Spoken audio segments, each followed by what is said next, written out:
A renter in Venice says he has a mold problem in his home and he's afraid for his family's safety. Now he's in a dispute with his landlord over how to fix it.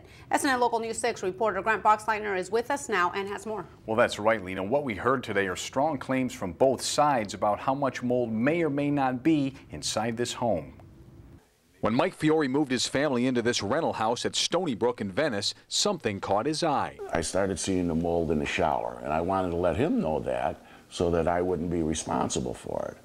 But then, like in January, my wife started having some major breathing problems. And Fiore says he's been experiencing respiratory problems too, but can't say for sure that it's being caused by mold. He's convinced, though, that there's a mold problem in the house. He shows us pictures of his air conditioning unit and some mold tests. This is the air handler that's leaking the water and growing mold. Fiore notified the property manager and association about his concerns. When Fiore told the association about the problem, they brought an inspector to the home, but the inspector in this letter says that there was no major mold problem found here and that any other additional inspection will have to be paid for by Fiore.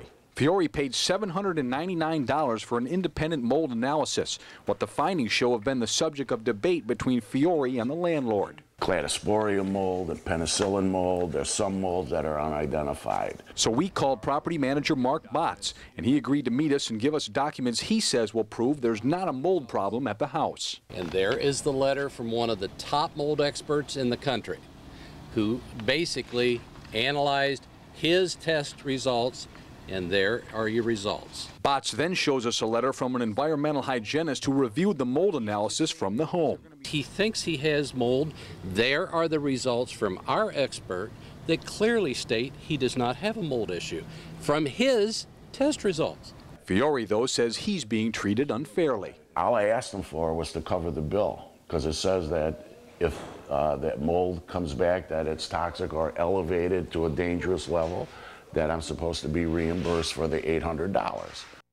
And Fiore says the association is recommending his lease be terminated early and that he find another place.